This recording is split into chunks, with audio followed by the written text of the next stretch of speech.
With God, there is always more. More love, more life, more freedom. Welcome to Zoe's Exploring More with Michael Thompson. C.S. Lewis once wrote, "Our Heavenly Father has provided many delightful inns for us along our journey, but He takes great care to see that we do not mistake any of them for home." Join me and the team as we explore the kingdom together, discovering the deep truths and offering encouragement for the journey. There is always more.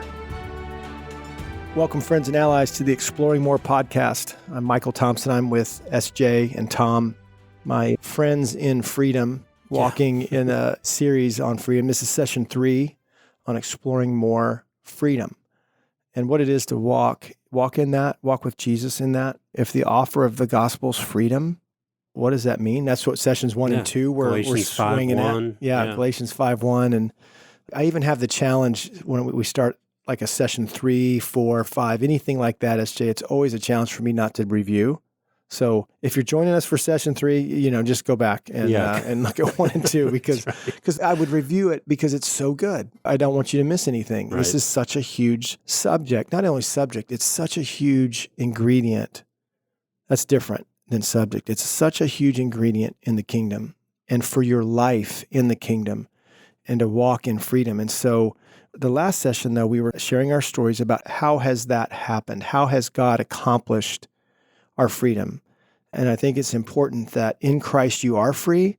In Christ you walk that freedom out. You get things out of the way. You exercise some of the options that Jesus has given us: forgiveness, to lay down judgment, the sowing and reaping you talked about in that. Those are huge practices of freedom. How did Jesus do it for us? And then we get to learn, okay, don't do that anymore. Don't judge, right? Because you're not going to be out of the battle.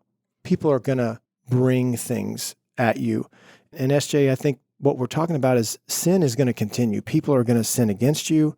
And on the rare occasion, every now and then, not often, Tom's going to sin. Mm-hmm. SJ, because you're usually on the golf course. You're going to wound, and when we say sin, we're talking about really hurting somebody, wounding somebody, maybe even being misunderstood or mishandling somebody, being mistreated. When we talk about sin, it's something that's other than good.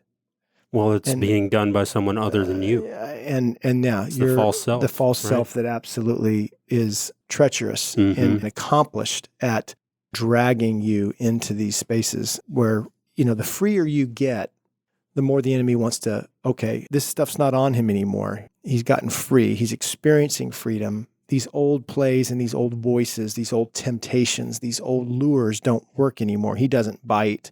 They don't have a hold of him. So they're looking for openings. And I think why we want to not only get free, enjoy and experience freedom is very much, this is the question of this podcast, and then there's a couple more if we can get to them, but the question of this podcast is why? Why is it so important to be free? And I said earlier in a podcast, it is the greatest way to live. It is the most like Jesus that I can live. When I live authentically in freedom, I think it's the way he wants us to live. I think it's the times that, I'm even invited to go back to an old life or a former life. I really do say, why? Why would I want to trade in what I have for that? I'm not doing that. I'm not going down that road. I don't receive that thought. That's not me. And so that man's dead now. I wrestle a lot better than I used to, even if I have to wrestle at all. Yeah. I'm not as easily tricked or duped. All right. So why do you think that is, to interrupt you intentionally? Yeah. I mean, you don't have to wrestle as often if you have to at all. So for the guy out there that's like, man, I wrestle every minute of every day. Is it longevity? Is it the more you wrestle, the stronger you get? I would have to know his story a whole lot more. But what comes to my mind right away is, dude, I don't think you're wrestling every minute of every day. I think you're being pinned every minute of every day. Right. It doesn't have to or shouldn't be that much work all the time. And so to experience freedom, yes, I believe there's times I have to guard it. There's times I have to flash my badge or point to Jesus and say, I'm with him and he's with me. I'm not doing that. but I'm aware of those things. I walk in an awareness that has been afforded me through these experiences for the last 15 years. Yep.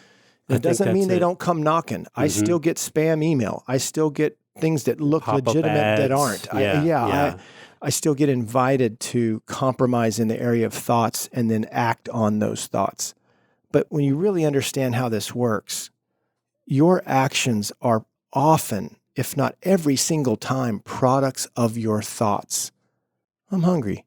Yeah, I'm hungry. There's some cake in there. Remember the cake? I'm going to have some cake. Yeah. No, I'm not going to have cake. I'm doing a diet. Robin's going to kill you if you eat her cake. Yeah. And now it's this thought, this little skirmish of thoughts. Right. And so many people, Tom, you talk about this. So many of us we can't live with no. We can't handle no. We can't say no to our own thoughts. We can't exercise our will on even the most rudimentary, elementary, fundamental places. And how are you going to do it when the war is really thick? And so exercising, our friend Scott Stankiewicz loves this word, mastery, fierce mastery. Mm-hmm. Until I don't have to wrestle with that. At the first thought, I can squelch it. I'm not doing that. It's not that I don't get invited to look at pornography anymore. It just doesn't work. Right. That's a story you share oftentimes at the weekends is that still in me? You know the story? Right. Yeah, I do. It was actually something with some anger, frustration, that kind of attitude that can come out of a man. Yeah, I think it was with one of my girls, I think, that I was just so frustrated and so angry, wanting to react. And it just was so discouraging because I had done some work with Jesus to recover from the angry dad syndrome. Clenched teeth. Yeah. But I probably actually, to be more accurate, I remember I actually had gotten some freedom from that, some awareness of that, some healing in that. But I think I'd probably slipped up or had a moment where I had hurt one of their hearts. This is when they were 8, 9, 10, 11, when dads can be, if not careful, just so much is going on and a reactionary thing. So I missed a moment and it was so discouraging to me. And so I asked Jesus, I said, is this still in me? I thought we worked on this. I thought I was free in this. Is this still in me? And the voice I heard, I know it wasn't me. I know it was Jesus. The voice I heard in my head, it was no. It's not still in you, but it wants to be. And that was a revelation of, oh my gosh, that's how this works? And so you talked about unsubscribing from things and the repentance, confession, repentance, and we talk about it in that way of unsubscribing. So yeah, I've unsubscribed from so many emails, but I still get junk mail. I still get the invitation to click through. And so I think that's what we're advocating, that there is a part of the spiritual realm that they solicit. And when you sign contractually, when you do what they've invited you to do, you're signing an agreement, and now you've got a different kind of work to be done. Which is? Yeah. It's podcast number 2. Session number 2. And how do I get free from this? Right. And realizing that that's the beauty of coming to Jesus with, I'm not doing it as much as I used to, but I did it again. I want to unsubscribe, get this off of me, and bringing it to the one who can really treat this. And that may be then the last time you outburst angrily to your kids. But it's not in you to be a reactionary thing anymore. You're so aware of it.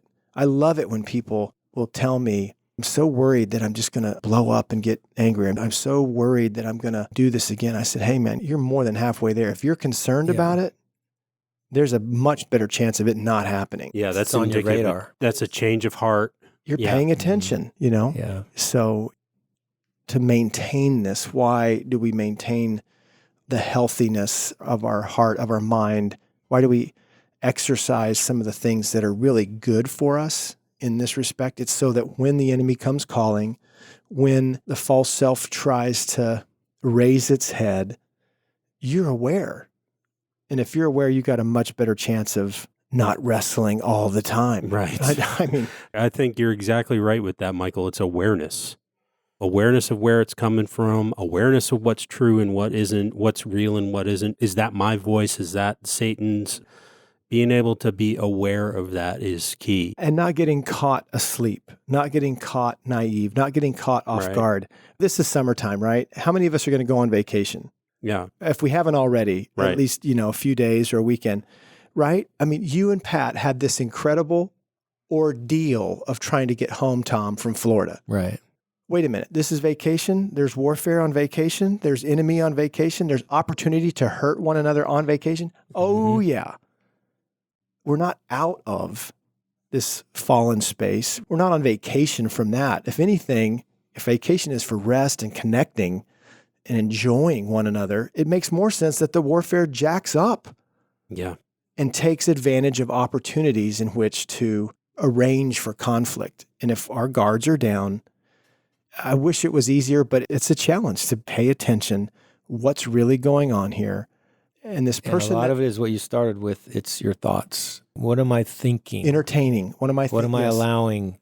What am I listening to and agreeing with? Because I'm not aware or awake. I'm just kind of under this spell of, It just this sort of passivity in terms of what the narrative is that's being told. And that's where it is. That's exactly where it is, because that can amp up into something where you actually act out some of the crazy advice that voice gives us. Yeah. That's when we really step over the line and we show our rear end in a situation where we really have to do some damage control afterward. I've heard you say, and just kind of wave to yourself as you go over the falls. There he goes. There he goes. Aren't you glad you decided to get in that barrel? He got us in trouble again. Yeah. This creature, this false self, this thing that the enemy's trying to construct so that it can deploy into every reactionary moment. It's the thing that we walk with Jesus for healing. There's a reason that false self has power. There's a reason that it exists. And the man that's getting unencumbered from that, that's seeing his mind and his thoughts reclaimed with the truth over these lies, that is a dangerous, good man who's taking back that ground. And maybe I'll even admit it this time, it's a little bit selfish for a while, and then it's about the hearts of others. You have to get in shape. You need to walk with Jesus for healing. You need to recover your true self and get out of these webs that so entangle, says the scriptures. And so the freer you get from that, the more I think you're going to have people who want to know what you know. Well, people can tell when you're genuinely settled and bringing your whole heart to a situation and to an environment. I mean, there's this air of false humility, like, oh no, I just do what I do in service to God, and it's not about me. We've all said it often. Gary Barklow even has said it. That, it's not about you. Yeah, that's true. But there's another side of that coin. It's all about you. It's all about you. And Jesus wants to entrust you with the kingdom way. This is Paul to Timothy. The things that you've heard me say in the presence of many witnesses, entrust them to faithful men who will entrust them to others. And that's how this is supposed to go. So you can see why the enemy's going to just try to jack that system. Oh, sure. Before we switch gears towards talking about the why, there's another piece of this that we really didn't touch on. We talked about it being related to pain, and much of our behaviors and things that are un-Christ-like that we fall into or we get caught in is related to pain. And there is a big part of the process that's in the realm of grieving what happened, the wounding that we've all experienced. We can't talk ourselves out of it. Sometimes we just have to grieve it and feel it and let ourselves feel it. Most men that I know, and I have a good friend that does a lot of men's work, and he says the number one challenge in dealing with men in this area is we just don't want to feel those feelings of diminishment, whatever it might be. You don't matter, you don't know what you're doing, or you blew it, or you're not worth spending time with. A lot of the messages that we got growing up, for me personally, the biggest transitional times, the one with my dad, forgiving him was accompanied with a lot of tears. One, letting go of loss of innocence in my childhood through being molested by a babysitter was accompanied by a lot of tears that I never knew mattered. I just wrote that thing off as like no big deal. Yeah. You and I have talked about this, We Scott. have. We have. So I don't want to gloss over that part of this, because it is so cleansing and so freeing sometimes in the right setting with Jesus and with a friend perhaps, or even without, to just allow yourself to wash some of that stuff out with tears. So if we can, let's take a short break. And when we come back, Tom, would you be willing to share the story? You were at an advance weekend and a picture caught your eye and your heart. And there's a great story about healing and grieving associated with that picture. So let's share that story when we come back. Mm-hmm. Hey, Exploring More podcast listeners, this is SJ, and I just wanted to bring something to your attention really quickly. We have a weekend for women coming up in September. It's Friday, September 6th through Sunday, September 8th, and it's something called the Women's Deepening Weekend. Some of you may be familiar with this weekend. Your wives or the women in your life maybe have attended, but if not, we want to encourage you, hey, maybe as a gift for Mother's Day, for a birthday, whatever you think might be appropriate, not just for your wives, but also other women in your life. Maybe you've got daughters or your mom or aunts or whatever that looks like for you. But we want to invite you to invite them to spend a beautiful weekend in September uncovering the truth that they are seen, known, and extravagantly loved. You can get more details about the Women's Deepening Weekend by visiting zoe.org/the-deepening-weekend or visit zoe.org/events to see all of the events that we have coming up in the near future. We hope you'll take the opportunity to invite the women in your life to a weekend away for their hearts. Visit zoe.org for more information. All right, welcome back, Exploring More Freedom podcast listeners. We are so glad to be here still with Michael and Tom and talking about freedom. It's July, right? So it's natural to talk about freedom, but we're advocating that we want to talk about freedom all the time. So Tom, you shared this story at our Heart of a Warrior weekends and other venues. You were at an advance weekend, and one of the elements of that weekend was kind of looking through some pictures, and one caught your heart. Yeah, the exercise is something that Gary brought to us really early on when we started gathering as a team, as a ministry, which is called Zoe. But it was in the very early stages, and Gary did a wonderful thing for us. He brought us to the beach and rented a couple houses, or I think they were maybe friends that let us use them. But we were in groups of 4. The whole point of it was to explore our story, and we actually told our story to the other men. We each had time to do that, an hour. And you can imagine, most people would be sort of freaked out about the idea of talking for a whole hour about your story. It was never a problem. But part of the exercise was to gather these photographs off the internet that just spoke to you for some reason. You don't even have to know why. Just the ones that caught your eye, we'd go through these stock photo websites and pull them off and print them out, cut them up into certain sizes and bring them with you. And Gary didn't tell us what we were going to do with it. So we got there, and then he asked us to put them up on this poster board, do this little work, put them in categories, maybe put a word that would describe what's this group of photos speak to you. Well, there was this one photo of this little boy.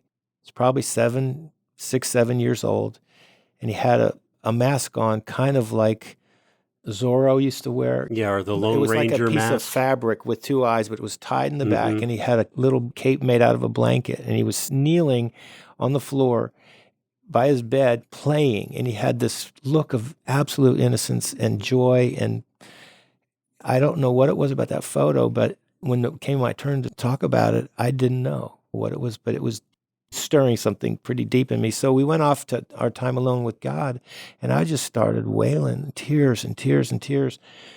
And obviously something was up with that, and it was rooted in something. So I got up, cleaned up my face, and walked across the street to this field, just this open field. And I was walking along, and I was asking God, what is this about? And immediately he brought back this memory of when I was a little boy about his age. We had a babysitter who basically for about a year, off and on whenever he babysat for us, molested my brother and I. It was just fondling. And I don't mean to minimize it, but it wasn't anything more than that. But what God said is, I want to give you back your innocence. I guess it was really that there was part of me that was carrying something related to loss of innocence in that. But that's how this works. That's how some of this can happen for us. And It doesn't even have to be a big thing like that. But when we discover a place of sorrow, a place of pain, a place of diminishment that we endured, I think it's worth allowing yourself the space to grieve it. Yeah. I really do. We would be advocates for the healing that takes place in that through the grieving, through the incident brought up, the grieving, the feeling it, and the healing that comes from that. That's where the freedom is. It's in the healing that God then gives you back your innocence, gives you something that in the sadness of what happened and in what was taken from you, God wants to give us something back.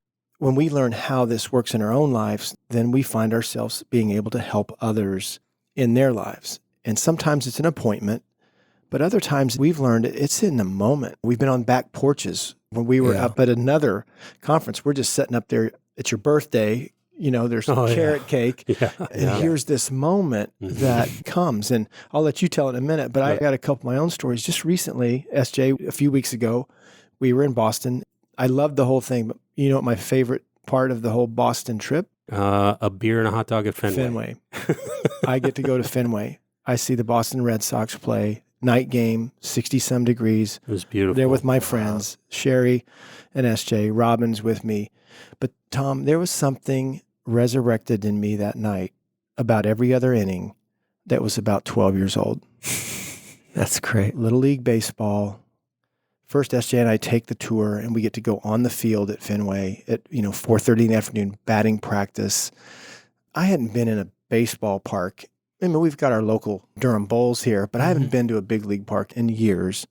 But it was sight, smells, tastes, sound, crack and there was of the something bat. very young in me that was experiencing and remembering. And remembering some part of boyhood. It's a part of us. And it was a beautiful, great night. I mean, I'm happy to report. And it was just a great night. And it fed me some way with contentment, peace, joy. I mean, I thought about baseball and my little league and my baseball experience with my dad, my baseball experience with teams in high school. I told my friends some stories that they didn't even know about baseball in college that I played. And I really didn't, but it was still like, we didn't know that.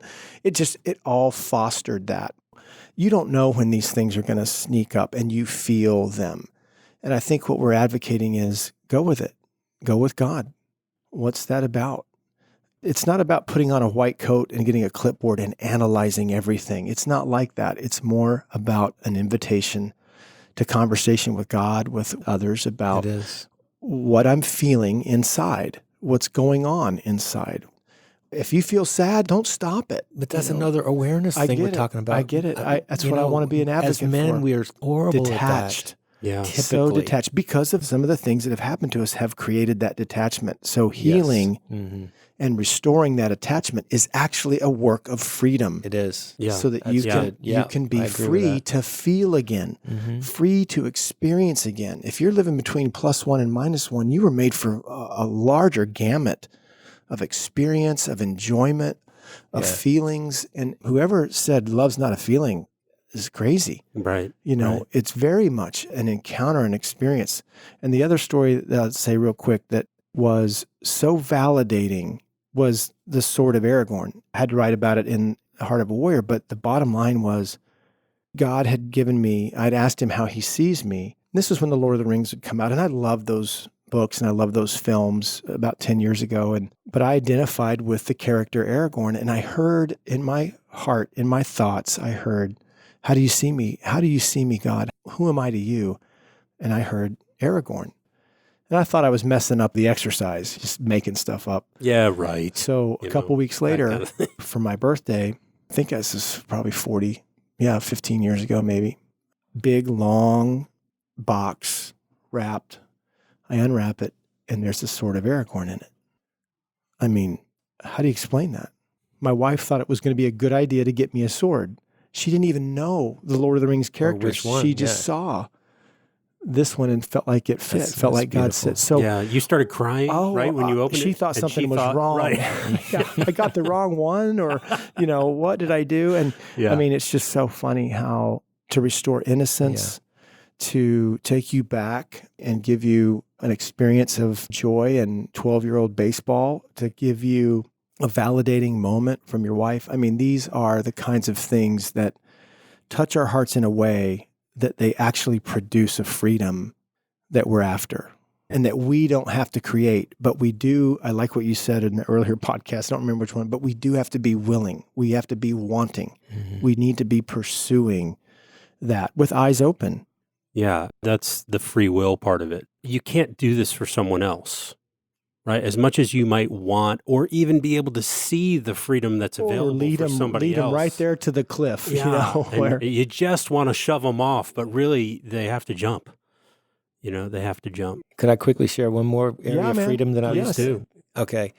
Something that I've lived under my entire life is rushing and hurrying. I have hurried through my entire life until probably the last 2 years. I realized that I was missing the Fenway moments. I was missing the sunsets. I was missing the way the water feels when you're taking a shower. I was missing what the food was tasting like. I was always rushing to the next moment. Right. And life in God isn't in that next moment. It's in this one with us. And just to keep it fairly short, it has changed everything for me. I don't feel this drivenness. I live that way at work, conquering trips. I'd try to beat the clock. I'd try to get to Florida in an hour less, if I could. I mean, I was just constantly running hard, trying to squeeze every ounce of efficiency out of every day. Right. And beat your last like time, there's this, right? I was my own taskmaster. Yeah. Now, I know not everybody lives like that, but I know there's a lot of men in this listening audience that struggle with this. And it has been life-changing. I feel like a whole different person inside. The way I live my life now is completely different, and it's wonderful, and it's you beautiful. Would say more free. More free, yeah. Free to be present. More free to be present and enjoy life, enjoy God, enjoy what He's giving me every day, enjoy the preciousness of every day, because we're not promised tomorrow. And it's one of those areas that I feel like God has set me free from rushing and scurrying. In fact, I told my wife, I'm gonna start moseying instead of scurrying. There you go. That's a good war name. Yeah, it is. Mosey. Yeah, it is good. I like that one. You said probably a few years ago, I remember, and it's left an impression on me, life's not happening to you, it's happening for you. And if you're going to live that way as you're advocating, you're going to have to see it that way. You're going to have to believe that's true. That this holdup, this thing that's causing me not to be somewhere, it's not happening to me, it's happening for me. What is this teaching me? Jesus, what are you up to? That's where the prayer comes in. That's where the conversation with God comes in. You have so much time that we can actually talk to Him.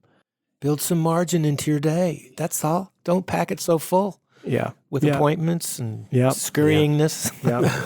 Yeah. Stop and smell the roses, right? I mean, there's a reason that's a phrase. Michael, I'd like to at least, go on approach with this to landing the plane in this podcast, just in sharing something that we have talked about often, that awareness does not equal healing. We have found, and I've found it in my own life, just being aware of something. Okay, well, yeah, that happened. I'm good. And the lie that is, just because you're aware of a wound you received as a child or whatever it might be that is being brought up in you, awareness is not the place to stop. So I got to tell the story on you. So okay. This is buckle up, right? When somebody says, I'm going to tell a story Michael about you. Whenever Michael gets that face on, look at his face, I know there's some kind of story coming. It's as simple as, and you've shared this in the podcast, it's as simple as this awareness that you expressed in the new year. I'm not very vulnerable. Oh, yeah. There's an awareness that I'm not very vulnerable, but that didn't make you more vulnerable. Right. The awareness of that would have been good. Could I take a pill? Yeah. Could I just kind of can I just say that downloaded? And not be. Well, what's interesting, the mechanism that was in place was transparency. What I know about me is I have certain stories that I would tell, and they were probably very edited and controlled so that I could give the appearance of vulnerability without being vulnerable. That's a pretty... That's Machiavellian. That's we learned in, clever. We learned in Boston. That's a pretty wicked system. Yeah, that's wicked. Wicked system. Wicked awesome. Wicked awesome system. But yeah, not really. I mean, I love that and I hate that because I know what you're talking about. Right. It's funny when it's you. Right. It's not funny when these extravagant systems are working in me and I'm not free. I feel like I have to edit. I have to pose somehow, or I have to sound a certain way. That's not freedom. Nope. And when you become aware that you're doing that, that is the grace, the gracious invitation of God. If you would come to me, I'd help you with that. If you come to me, I'll help you get untangled. And it's just, okay. Yeah. Is it going to hurt? You know what else? Maybe later. Yeah, exactly. You know what else? Jesus is okay with you saying, man, I'm not now. I don't know if I can do that. Right. I'm not ready. Okay. I know. I'm here when you are. That's good. But I think you're 100% right. Awareness is an important place to start. Seeing it is the beginning. And when you see something that you don't want in you or you don't prefer anymore, that's just critical to then bringing it to God and saying, here, I don't know how to untangle these knots. I don't know how to come out from under this. Don't trust people. Well, something in your story taught you that. Right. That's why we advocate going back into your story. What is it that's at work that's not good? And how limiting is that in life? Yeah. Yeah. What taught you how to rush and be so efficient and so productive that you get a lot done, but your life's a blur. But you don't enjoy anything. And can't even take a vacation and enjoy it. I remember that was a big deal. My wife used to, why do you have to be working all the time on the phone? Can't you just be with us? Take a vacation, be with your kids. Yeah. And I wasn't there, but I guarantee. Yeah, it's funny when it happens to you. Yeah. I wasn't there. But so the first internal response is, what are you talking about? Yeah, right? Who's paying for this vacation? Yeah, right. You have no idea how complicated my life is. I just spent 45 minutes playing shuffleboard with you. You know what I could have done in that 45 minutes? You know the pressure I'm under? Yeah. Not good. Oh, my gosh. Like I said, we got 80 more of these podcasts to go about freedom. At least. So, hey, listeners, thank you for hanging with us. We're going to move some things to the final one next week. But yeah, exploring more freedom, it's good. And it's hard fought. And I think those who will chase after it, they'll find it. Jesus will bring it to you at the right time. It may not be over a weekend. It may not be in a moment. I promise you, actually, it's not going to be. Right. Could take a decade, but it's it's worth it. Is it worth it? How free do you want to be? So if you want to reach out to us with any questions or concerns, or if we can help in walking with you down this path of freedom, you can reach out to us at our email, exploringmore@zoe.org. Also, I just put a plug in for the website at zoe.org. There's a bunch of stuff there, free stuff and things that you can explore. I love the daily prayer. There's a way to pray into this freedom. Yeah. You can get a free audio download of that and a free copy of that. There's a lot of resources there. I would say everything on that website is for freedom and for your healing, your training, so that you can walk and live in the kingdom free. Amen. Yeah. And if you go to our store, zoe.org/store, there's a whole section called free. Yeah. So that's right. Makes sense. We got a bunch of free stuff for freedom. Yeah. So go check it out. Yeah. We'll see you next time on the Exploring More podcast. We hope you have enjoyed this episode of Exploring More. The landing page for this podcast is zoe.org/podcast. That's ZOWEH.org/podcast, where you can find the show notes and various platforms to which we broadcast. You can also find us and the Life of More by visiting Zoe on YouVersion Bible app, Right Now Media, our Facebook page, and Zoe on Instagram and Twitter. Remember, with God there is always more, and you were made for more.